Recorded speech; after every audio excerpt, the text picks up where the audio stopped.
Dear students, now till we read land record.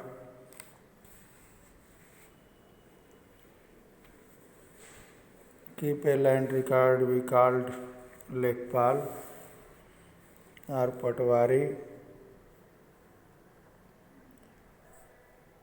Next इसकी व्यवस्थाएं कैसे चलती हैं। तो all states in India are divided into district for managing matters relating to land.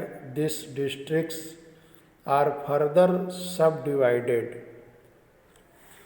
हम सभी लोगों को पता है कि भारत में सभी राज्य जिलों में बटे हुए हैं। जमीन से जुड़े मामलों की व्यवस्था के लिए इन जिलों को और भी छोटे खंडों में बांट दिया जाता है।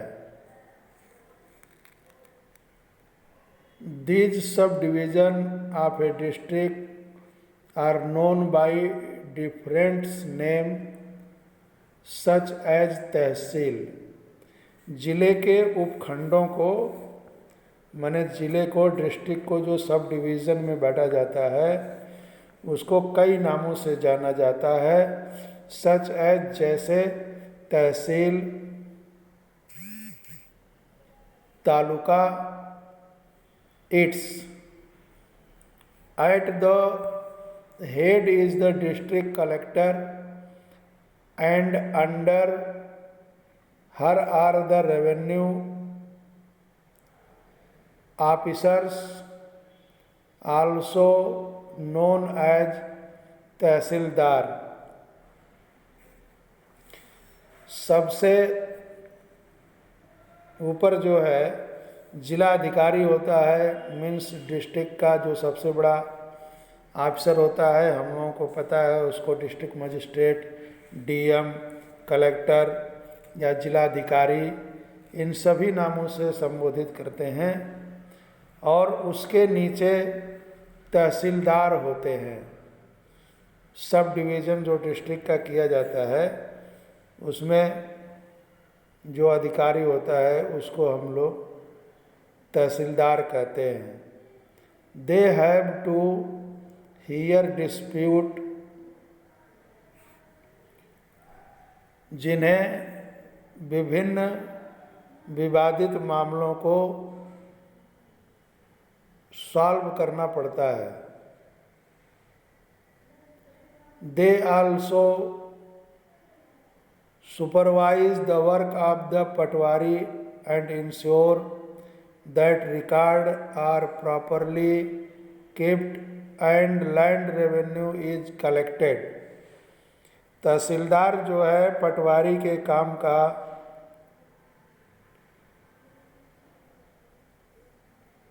सुपरविज़न करता है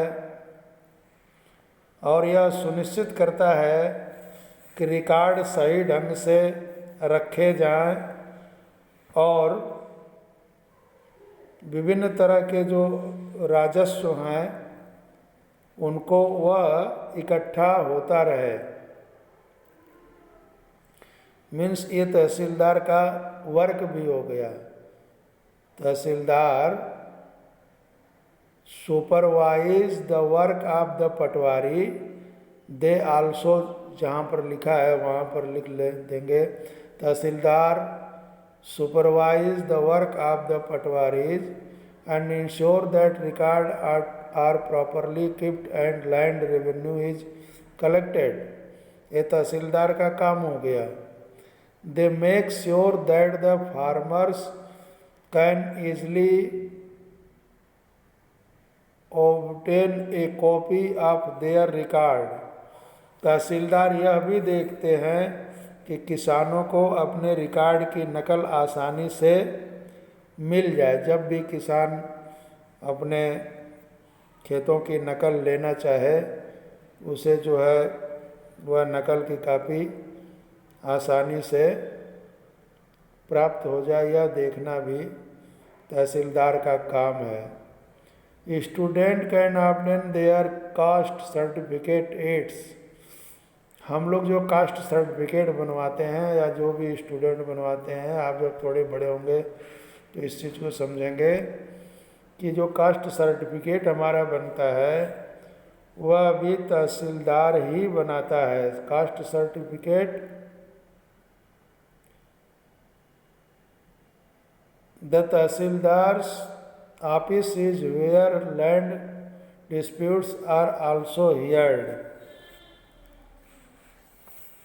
तहसीलदार के ऑफिस में ज़मीन से जुड़े डिस्प्यूट को सुना जाता है। नेक्स्ट कंटेंट देखिए, a new law Hindu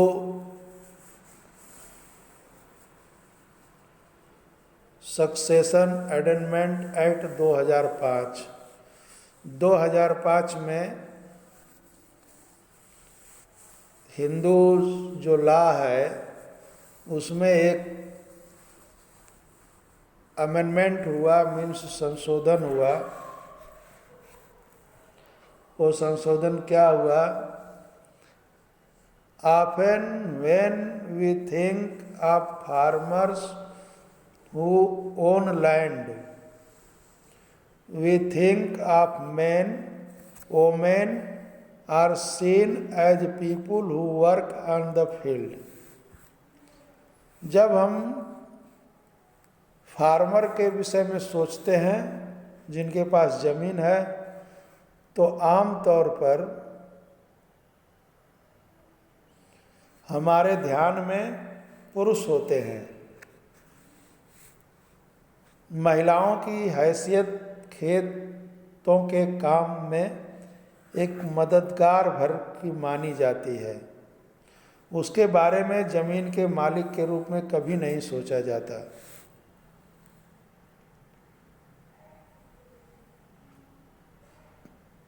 but not a people who own agriculture land.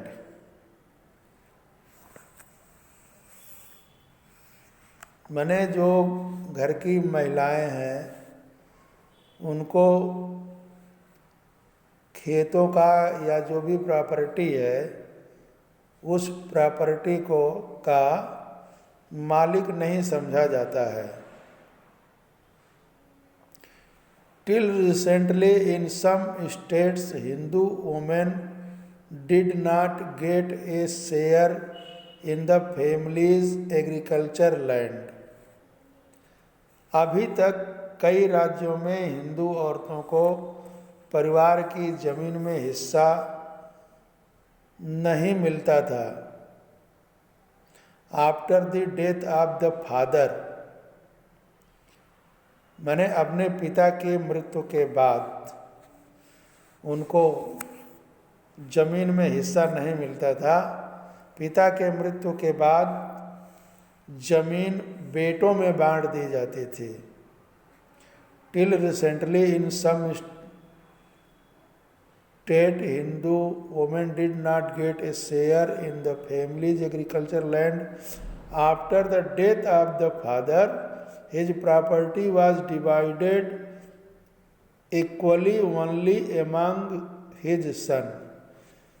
मतलब पिता के संपत्ति में केवल पुत्रों का अधिकार माना जाता था और पुत्रों में ही पिता की संपत्ति को डिवाइड कर दिया जाता था, बांट दिया जाता था।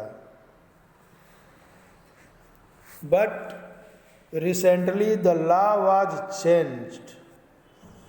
रिसेंटली माने बहुत हाल में ही, मतलब जो ऊपर 2005 लिखा है, 2005 में यह कानून बदल गया। In the news laws sons daughters and their mothers in Hindu family can get an equal share in the land. माने 2005 के इस कानून के मुताबिक बेटे बेटी और उनकी माँ को जमीन में बराबर हिस्सा मिलता है। The same law will apply to all state and union territory of the country। और यह नियम इंडिया के सभी स्टेट और यूनियन टेरिटरी में एक समान लागू होगा।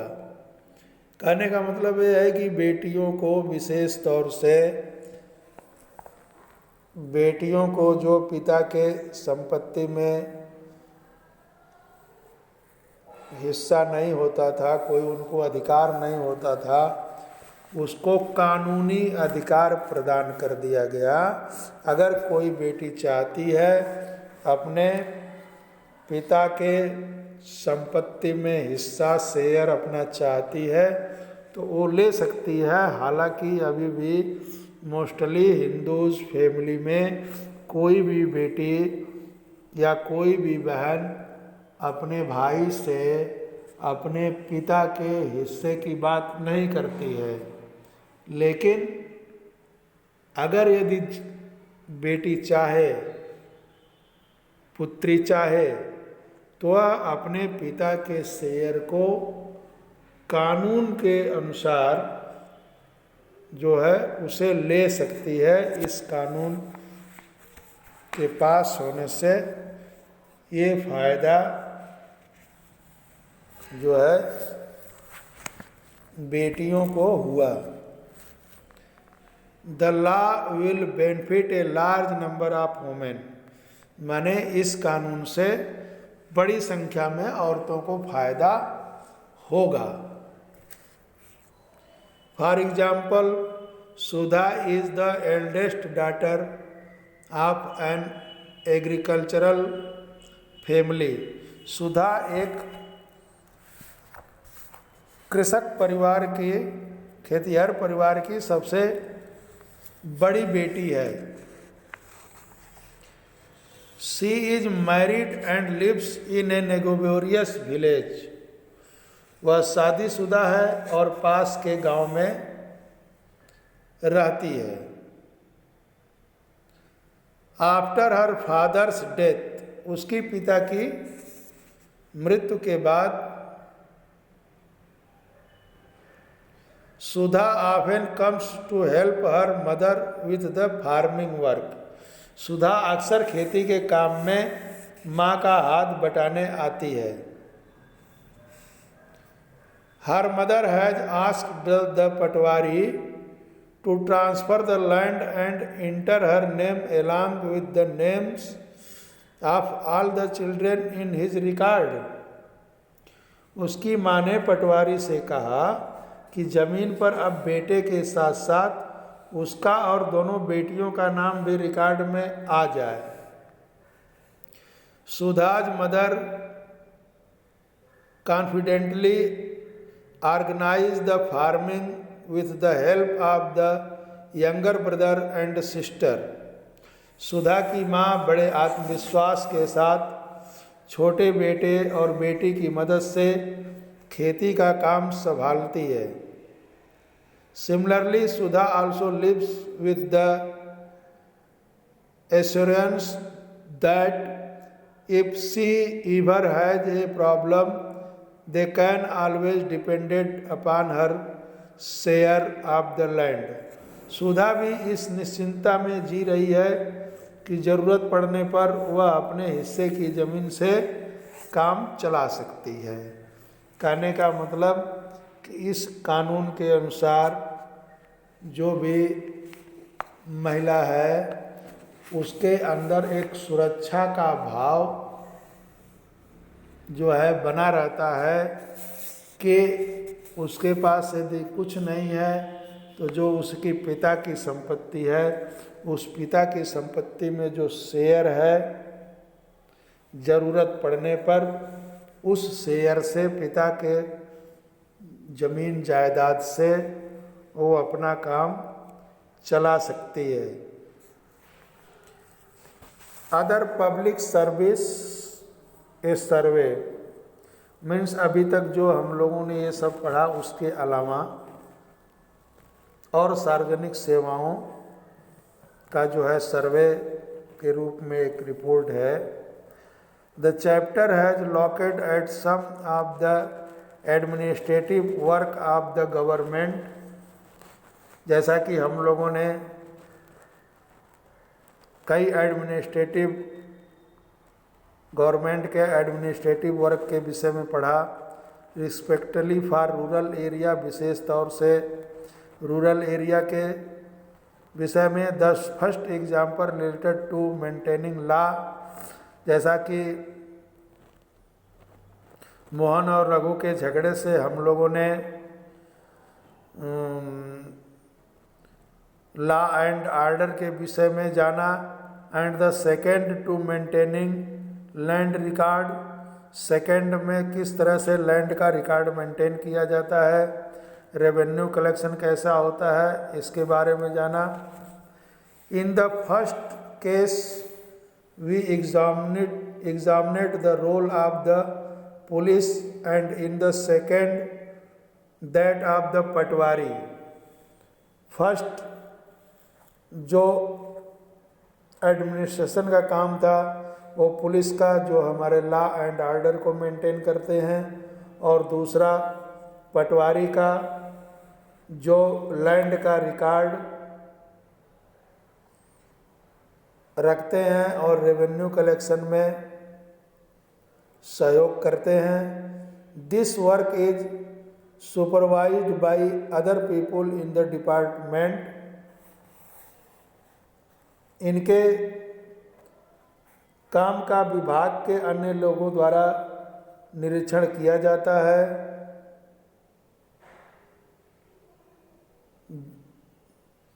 This work is supervised by other people in the department such as the tehsildar और द सुपरिटेंडेंट ऑफ पुलिस, जैसे पुलिस अधीक्षक या tehsildar. We have also seen how people use this service and some of the problem that they face। हमने यह भी देखा कि लोग कैसे इन सुविधाओं का इस्तेमाल करते हैं और उन्हें किस तरह की समस्याएं आती हैं। This service have to be used and made to function according to the laws that have been formed for them. इन सेवाओं का उपयोग कानूनों के अनुसार होना चाहिए।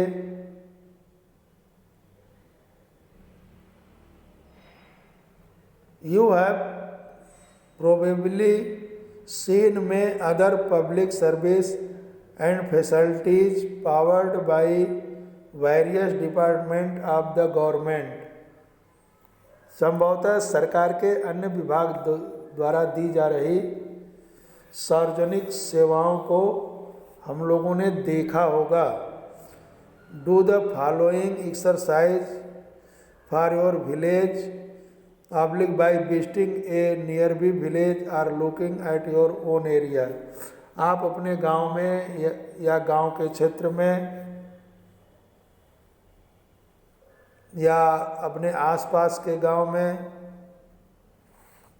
जो भी पब्लिक सर्विस है उसकी एक सूची बनाइए। बनाने के लिए एक्टिविटी वर्क दे रहा है, जैसे for example milk society, the fair price shop. Fair price shop माने जो राशन की दुकान होती है, जहाँ पर जिन्हें हम कोटे की दुकान कहते हैं, वो कोटे की दुकान गांव में है या नहीं है। बैंक,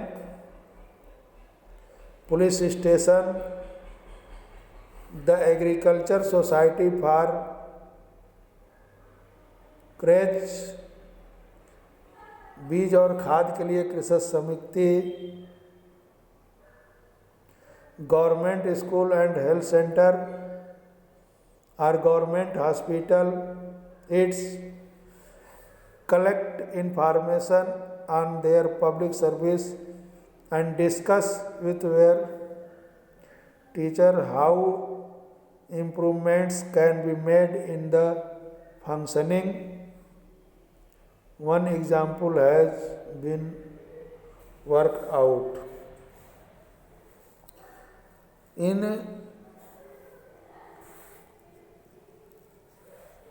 इस तरह से माने हमको प्रैक्टिकली ये देखना है।